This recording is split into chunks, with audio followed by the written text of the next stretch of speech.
Välkommen allesammans! Welcome back to the series where we go over the Viking history in each country.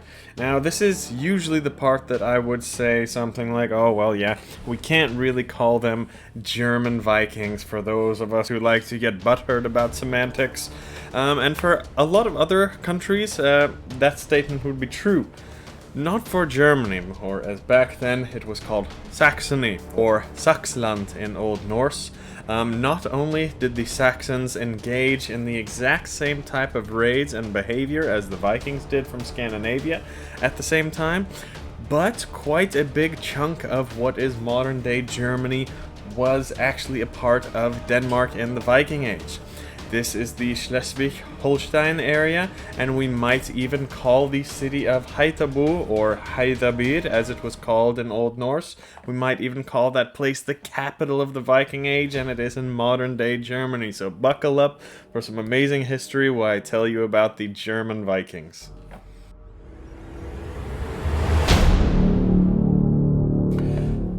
So we're breaking it up into 4 sections in this video. The origins, the pre-Viking Age Germany, the Viking-German relations during the Viking Age, and then lastly, the kind of Norse territory that is in Germany. First, we have to start about a little background and origins.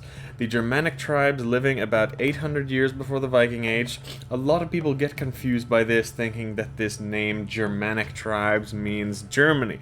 But as you can see here, the original homelands of the Germanic tribes was actually Scandinavia and just a little part of northern Germany actually. And this is all about 2,000 years ago and before. The rest of Germany was actually Celtic in language and religion. Eventually, though, the Germanic peoples from the north started to expand and integrate and even replace the Celts in some places. It started slowly at first, but then rapidly.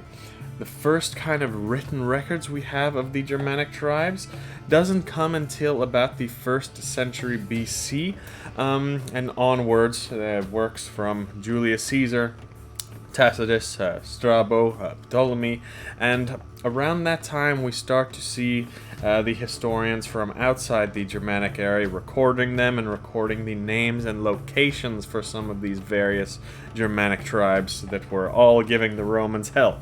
Then slowly but surely they started to migrate further south into the areas of southern Germany, even modern Switzerland, Austria, Poland, Czech Republic, even migrated all the way to the Black Sea and beyond.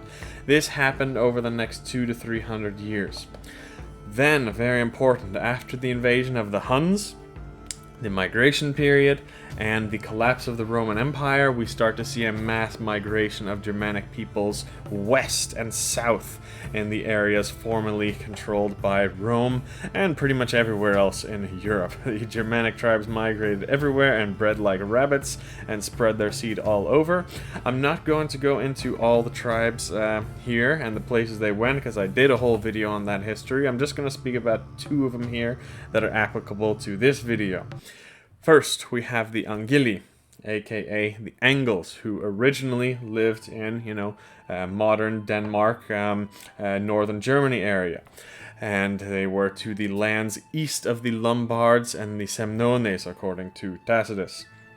They started out as a small tribe, but grew like crazy, of course, over the next hundreds of years, and became famous for settling England and establishing the kingdoms of Northumbria, East Anglia, and Mercia.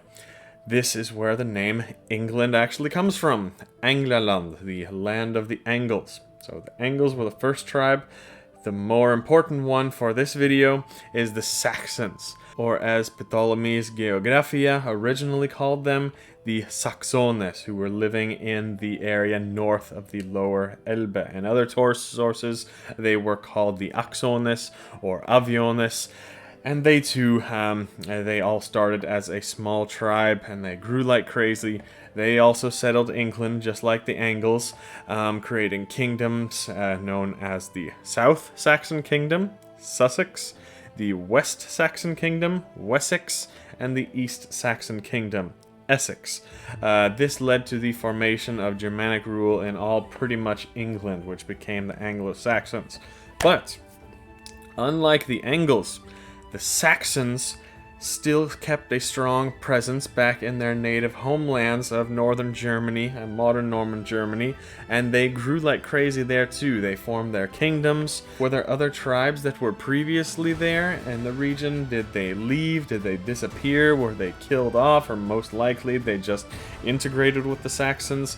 Either way, it was the Saxons, or at least the Saxon name, that came out on top of all the Germanic tribes in that area. Because fast forward a few hundred years and this whole area was the Saxon kingdom. Not to be confused with the modern day Saxony, because that's just a state in modern Germany. So we typically refer to this kingdom we're talking about back then as Old Saxony, or as the Norse called it, Saxland. There were other kingdoms though back then that were territories, and they had the history of modern day Germany, like Bavaria, Thuringia, Franconia, Alemannia, and Raetia. Those are just to name a few of the kingdoms that inhabited Germany, but these places were a little different culturally. They were more like Rome than the Saxons were. They converted earlier, and even the language was a little bit less Germanic than Old Saxon, for example, or what we call Old Low German. So it's even a place where the god Odin was said to settle in Saxony, and he made his sons kings there before the god dynasty moved on to Scandinavia, as you can see here. So that's why in this video we're focusing on Saxony as opposed to the other German kingdoms. Also because Saxony was the place in Germany that had the most dealings with the Vikings by far. This brings us to the Viking Age, or a little before I should say, the Pre-Viking Age. I would argue, though, that the Saxons were actually Vikings before the Scandinavians were even known to be Vikings. And the actions actually kicked off. The actions of the Saxons kicked off the Viking Age. That's what this next section is about. So the very term Viking, it simply means a raider or a pirate. So the Saxons living here around the 600s and 700s, they were already known for carrying out a lot of raids. This is a few generations before the Viking Age officially started, actually. Although the Saxons, they didn't carry out raids by sea like the Vikings did, because they were mostly landlocked. They still raided neighboring regions, mainly the Franks, who had now been Christian for a while, and the Saxons were still full-on pagan. This is very important, because this leads us to the Saxon Wars. Now, there's a lot of debate as to who started the Saxon Wars. These horrible genocidal things that happened to the Saxons that were brought upon them by Emperor Charlamagne and the Holy Roman Empire in the following decades. Yes, it's true, they did some horrible things, but it's also true, yes, the Saxons had been raiding and warring with the Franks for quite some time before this. So some people say it was the pagan Saxons who actually started it, the Saxon Wars, and it was basically the Franks and the Holy Roman Empire and Charlemagne who was retaliating. Now, I don't care about violence. Raiding or war is not what makes you a bad person. Violence and cruel things is not what makes a nation barbaric or considered evil. No. It's the reason for these violent things that makes someone evil. The Saxons and the Vikings and pretty much all other pagan Germanic peoples, they fought for various reasons. They did violent things for various reasons. Defense. They raided for things like wealth and resources.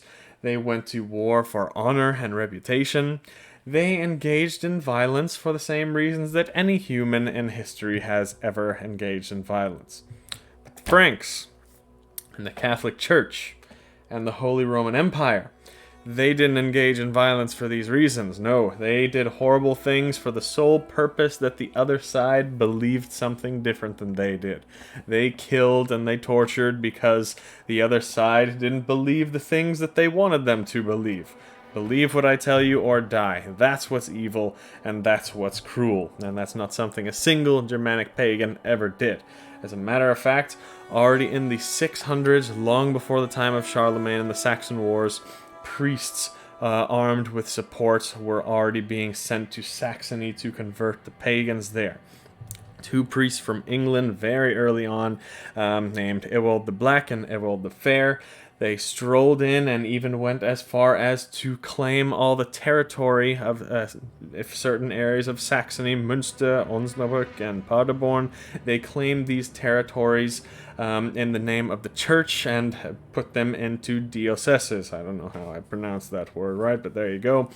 Even though these whole areas were still pagan and they didn't want to have anything to do with Christianity, these priests went around destroying pagan sacred sites, temples, trees, spots in nature, so on. The Saxons, of course, didn't like this, so they tore the two priests into pieces and threw them in the river to float away.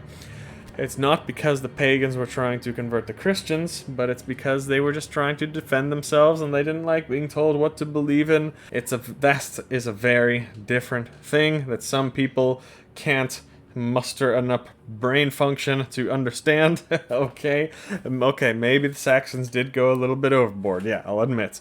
They could have just made them leave. They didn't have to kill them and throw them in the river. But the exact circumstances aren't actually recorded here. We just have the general picture, so we don't know exactly what led them to do this. This lasted for about 80 years, with smaller attempts to convert the Saxons, all unsuccessful.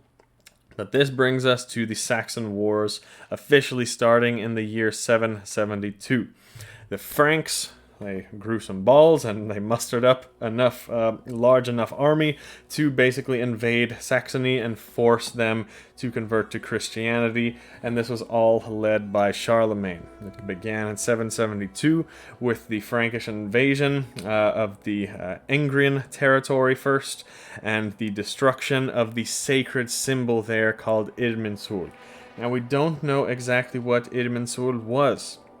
It was a large structure going far into the sky. It could have been a massive tree trunk. It could have been a natural pillar. Something reaching up into the sky very, very far. Maybe even Yggdrasil itself, our world tree. Either way, it was an ancient sacred site going back who knows how long, and Irminsul was like the Mecca for all Germanic peoples, and it was destroyed ruthlessly by Charlemagne. Of course, the Saxons weren't happy about that, and they actually united all the Germanic peoples in the area too, because now the Frisians and even factions of Danes joined the Saxons to help fight off Charlemagne. Another Frankish victory, though, came in the year 782, when Charlemagne had 4,500 Saxons executed at the massacre of Verden, and they forcefully baptized anyone left alive. That's not enough, though. Any victory that Charlemagne had, he made a point to basically imprison various chieftains and leaders at a monastery for the rest of their lives, to basically stamp out any chance of a rebellion and great leaders mounting up another defense. We think this is what happened to the great Widukind, actually, was who maybe the greatest leader in all Saxon history. Charlemagne also imposed laws on Saxon territories, giving the death penalty for anyone who wanted to practice their native pagan religion. Not only that, Charlemagne, late on in the Saxon Wars, killed almost 3,000 Nordalbigan Saxons, who were kind of the most badass ones, who lasted and remained pagan the longest, and he rounded up another 10,000 of them and deported them from their own homelands and sent in new nobles to claim the lands, new nobles that were loyal to him. So, that's the Saxon Wars. I don't want you to think of the Saxons as just poor victims, though. They won some battles, they raided, they mounted defenses, they had constant uprising. The wars lasted more than 30 years, and even outnumbered and gunned like crazy against all odds and threatened with miserable deaths for themselves and their families. The Saxons put up one of the greatest fights in history in these war of 30 years. But eventually they were subdued and became officially Christian. This was right around the year 800, which is right when the start of the official Viking Age took place. And this brings us to our next section, the Saxon-Viking relations during the Viking Age. Many scholars, me included, believe that the Saxon Wars and the atrocities from Charlemagne was actually the whole entire reason for the start of the Viking Age. The whole reason the Vikings started to raid so much and get up to all their shenanigans. It was because they saw what was happening to the Saxons and they wanted to retaliate. Widukind, we know this, he was a great Saxon leader, and he was known to be friends and actually take refuge with the Danish king Siegfried. So the Danes and Scandinavians would have been well aware what Charlemagne and the Holy Roman Empire were doing, waging war and oppressing their cousins, our people in the Saxony area, forcing us to convert or die. Viking kings and chieftains knew about this, and they would have wanted to prevent the same thing from coming up to Scandinavia. So that's why we start to see these raids and massive attacks from the Vikings right after these Saxon Wars in the 1800s. This is at least my opinion and the opinion of many others. The worst of these raids happened exactly where you might expect, in former Saxon territory that had been conquered by the Franks, all the way up and down the Rhine and the rivers in modern-day Germany, France border area. Don't worry, Saxons, you see, we've got your back. Big brother comes to help. You see, the Franks in the Holy Roman Empire, they could barely beat the Saxons over 30 years. They didn't stand any chance against the Danes and a united Scandinavia, especially now after Charlemagne had died, so the Scandinavians basically ravaged Francia without much challenge for the next 100 years, and all these places all over Francia and the former west part of the Saxon territories. And it seems, while the Vikings were raiding these former, Saxon territories, but were now definitely under heavy control by the Franks, it seems like they left the Saxons alone, that were a little further out of reach from the grasp of the Holy Roman Empire, even though they were officially under their territory. But there were some examples of the Vikings raiding this area of Saxony in modern-day Germany. Hamburg was attacked. The estuary and fortified city there were attacked by the Danes in the year 845. Also in year 881, the Viking leader Godfried, he raided cities in modern-day Germany like Köln, Bonn, Neuss, Jülich, Andernach. And in Köln, they actually, during the winter raids, they visited twice. The first time, the people of Köln paid the Vikings to basically leave, but they went down the river and came back later on in the season and demanded more ransom. Köln refused to pay, so Gottfried and the Vikings burned it to the ground. We also have a runestone in Sweden telling about how two brothers raided the Saxons. We also have a couple brief mentions of Vikings raiding Saxland in the Norse sources. Eric Bloodaxe was said to raid Saxland in his younger years. That would have been in the early 900s. Jarl Håkon, we also hear, raided Saxland, and a couple other smaller raids here and there.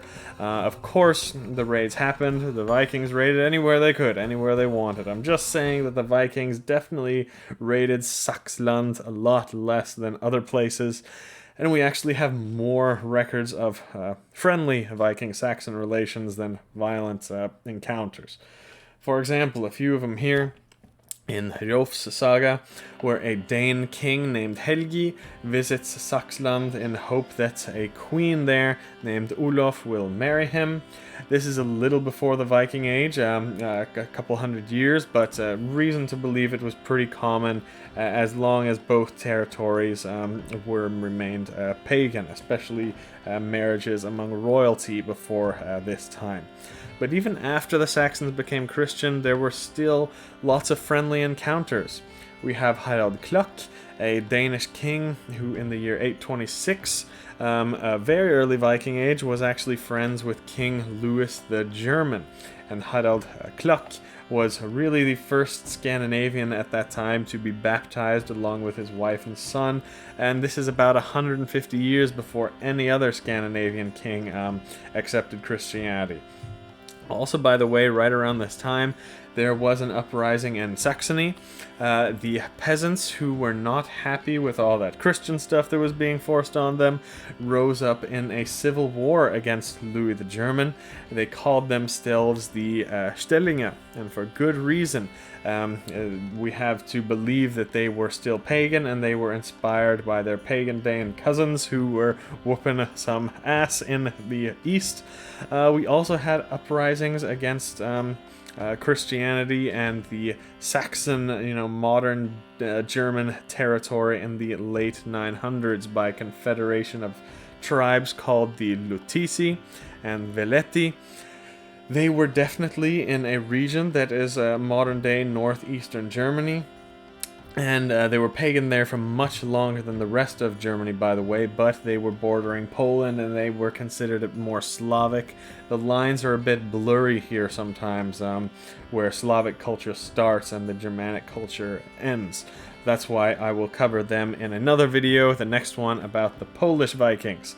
But it's basically, this far northeastern part of Germany, bordering Poland, that is definitely worth noting.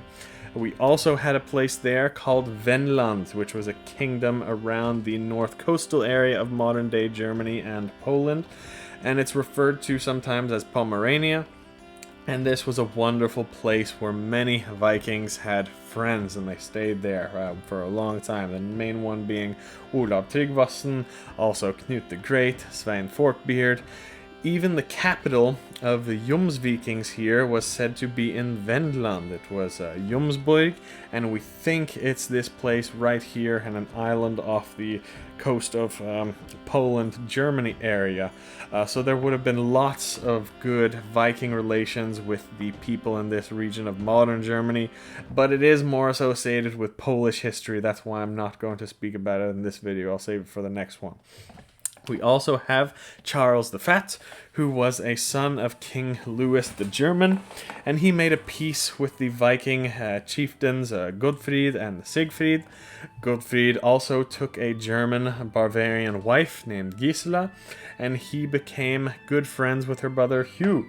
Maybe the most famous story, though, is Harald Bluetooth and his positive relations with the Saxons.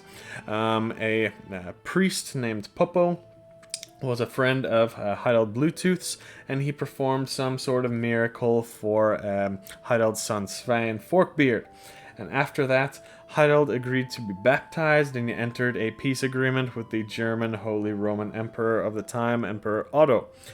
That is one version of the story, at least. Another version of the story is that Emperor Otto invaded the Danes, and after losing a battle, because the Norwegians weren't there to help the Danes, by the way, Harald Bluetooth and the Danish army was forced to be baptized at that time. So you can believe whichever version of that story you want. Either way, after that, getting to the late 900s, everything seemed pretty quiet between the Vikings and the Saxons. The Scandinavians, after this time, were a lot more busy just fighting each other. And if they weren't fighting each other, they were fighting the English. We're talking about late 900s onwards into the 1000s for the next 60, 70 years or so.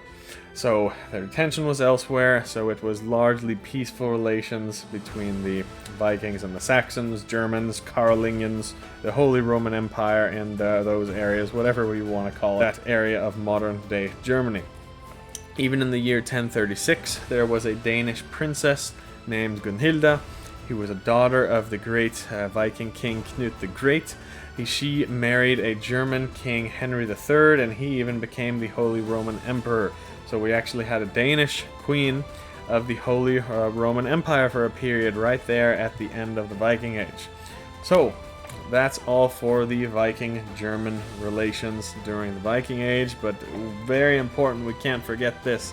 Let's talk about an actual part of modern-day Germany that actually were Vikings, full on. They were part of the Kingdom of Denmark, and that is a little place called Schleswig-Holstein. So in the modern day, this area is all Germany right here. But during the Viking Age, and actually all the way up until the 1800s, this was all a part of Denmark. Anything north of Haithabu and Dannevirke. or as it was called in the Viking Age, Heiðabir and Danavirki. This was a capital of industry in Viking Age Denmark. It was the second largest town in all of Scandinavia at the time. Also, it was the furthest south, basically making it the southern border between the Scandinavian Viking world and continental Europe. It was like kind of the Scandinavia's gate into continental Europe. It was first established early in the Viking Age by King Godfred, and it was one of the richest towns of the whole Viking Age, and trade was brought there from all over the world. The town was also described and visited by a few foreign visitors coming from very far away, some of them Wulfstan from England during the 9th century, and also the Arab traveler Al-Tartushi from Spain in the 10th century. Note that Heiðabir was not only a place of commerce, because Al-Tartushi also observed some of their rituals and spiritual songs and culture, and he described their songs to be like dogs growling. We think it was some sort of throat singing. Also, you see here how paganism and Christianity did coexist, even though paganism was the strongest religion there still. So big as an international town it was, they still kept their pre-Christian spirituality going for a very long time. It was also where Harald Bluetooth and Håkon the Jarl took a stand against Emperor Otto when he tried to invade, if you believe that source, as I mentioned a few minutes ago. It was also where German King Conrad II and Knut the Great set their mutual border when they organized their marriage between their two children, Gunhilda and Henry III. The city was eventually destroyed, though, by Harald Hardrada in the year 1050, and it was finished off completely leveled to the ground by a Slav army in the year 1066, and that is exactly at the end of the Viking Age. The settlement was no more. But this whole region still remained a part of Denmark. Always was before the Viking Age and was all the way up until the 1800s, like I said. It's only in the last 150 years that this area has been a part of Germany, but it's still always been very culturally Danish, and still is today, by the way. I was there just a few months ago. Most signs are written in German and Danish equally. The people there are mostly bilingual, and I can promise you there is no town in the world that is more proud of its Viking heritage than this place, and that goes for the whole region, really. And you can see that I filmed a video there, and I will be releasing that soon, so keep an eye out for that. But yes, if you are from this area of Germany, you probably have almost all Viking ancestry. In other parts of Germany, if you don't have Viking ancestry, you have Germanic ancestry, of course, but it's less and less as we get further south, of course.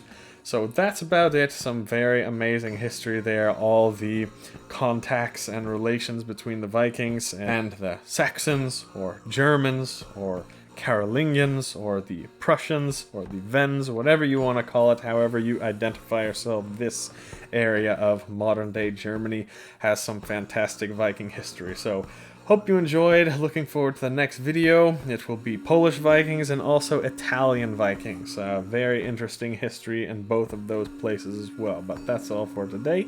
Vi ses nästa gång.